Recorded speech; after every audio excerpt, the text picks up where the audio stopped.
ఇద్దరిది ఒకే లక్ష్యం, ఒకటే మార్గం. ప్రజలకు మెరుగైన రవాణా వ్యవస్థను కల్పించడం కోసం ఒకరు ఫ్లైఓవర్ నిర్మాణం చేపడితే మరొకరు మెట్రోను విస్తరిస్తారు. అయితే రెండు శాఖల మధ్య సమన్వయం ఉంటే స్మార్ట్గా తక్కువ టైంలోనే తక్కువ బడ్జెట్తో పని పూర్తయ్యేది. డబుల్ డెక్కర్కు అవకాశం ఉన్న ఎవరి దారి వారే చూసుకోవడంతో ఒకే మార్గంలో ఒకవైపు ఫ్లైఓవర్ పనులు, మరో పక్క నుంచే మెట్రో విస్తరణ జరుగుతుండడం, నిర్మాణ పనులు ఏళ్లకు ఏళ్లు నత్తనడకన సాగుతున్నాయి. దీంతో రాకపోకలకు అంతరాయం కలుగుతున్నాయి, ప్రయాణికులు తీవ్ర ఇక్కట్ల పాలవుతున్నారు.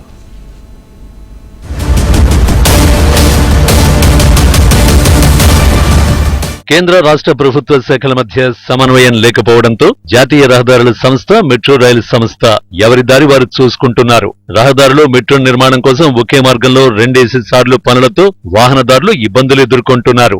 ఆస్తుల సేకరణ కూడా కష్టతరంగా మారుతోంది. నేషనల్ హైవే 65 పటాన్చెరు నుంచి పెద్దాంబర్పేట వరకు నగర మధ్య నుంచి వెళుతుంది. శివార్లు విస్తరించడంతో ఈ మార్గాల్లో ట్రాఫిక్ రద్దీ పెరిగింది.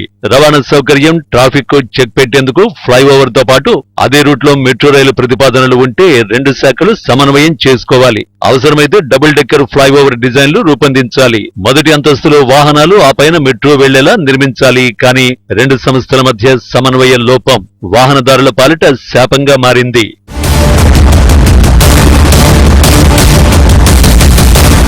చందానగర్ నుంచి రామచంద్రపురం వరకు కిలోమీటర్ మేర ఏడాది కిందట పై వంతెన పనులు చేపట్టారు. ఇదే మార్గంలో మియాపూర్ నుంచి BHEL, అక్కడి నుంచి పటాన్చెరు ORR వరకు మెట్రో ప్రతిపాదనలు ఉన్నాయి. ఇటు వాహనాలకు, అటు మెట్రోకు ఉపయోగపడేలా ఈ రూట్ లో డబుల్ డెక్కర్ డిజైన్ల కోసం నేషనల్ హైవే సంస్థ 6 నెలలు ఎదురు చూసిన మెట్రో రైలు సంస్థ నుంచి స్పందన కరువైంది. ఇదే కారణాన్ని చూపుతూ జాతీయ రహదారుల సంస్థ ఫ్లైఓవర్ పనులను మొదలెట్టింది.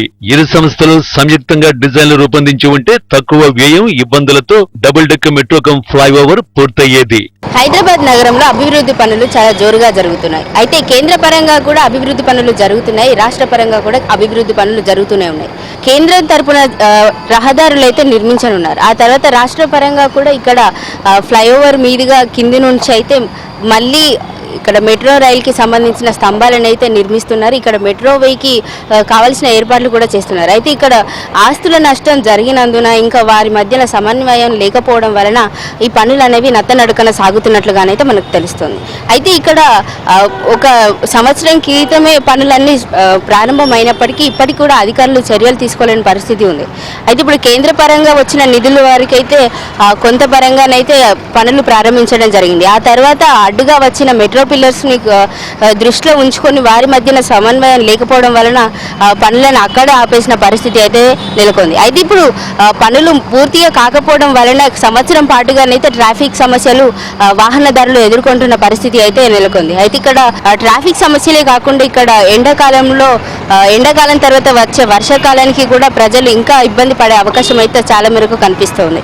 వర్షాకాలంలో వచ్చే ఏ ప్రమాదాలనైతే అధిగమించే అవకాశం ఉన్నట్లుగానైతే మనం చెప్పుకోవచ్చు. ఈ పనులు పూర్తిగా ప్రారంభం అయిన తర్వాత మొత్తం ఇక్కడైతే పూర్తి చేసిన తర్వాతనైతే ఖచ్చితంగా ఇక్కడ ఏ సమస్యలు తలెత్తకుండా చూసుకునే విధంగానైతే అధికారులు చర్యలు తీసుకోవాలి. మెట్రో రైలు రెండో దశలో మియాపూర్ నుంచి పటాన్చెరు వరకు మెట్రోను ప్రతిపాదించారు.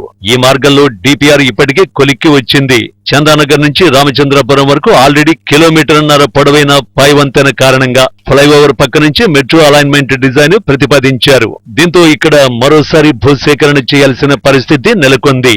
చాలా మంది ఆస్తులు కోల్పోతారు, వ్యయం కూడా పెరుగుతుంది. పైగా పనులు చేసినన్ని రోజులు ట్రాఫిక్ సమస్యలు. ముందే సమన్వయంతో వ్యవహరించి ఉంటే తక్కువ వ్యయం, కొద్దిపాటి అసౌకర్యంతోనే పనులు పూర్తయ్యేవి. ఇటు ఫ్లైఓవర్, అటు మెట్రో పనులతో స్థానిక వాహనదారులు ఇప్పటికే తీవ్ర ఇక్కట్టు పడుతున్నారు. రాబోయే వానాకాలంలో ట్రాఫిక్ తిప్పలు మరింత రెట్టింపయ్యే అవకాశం ఉందని వాపోతున్నారు.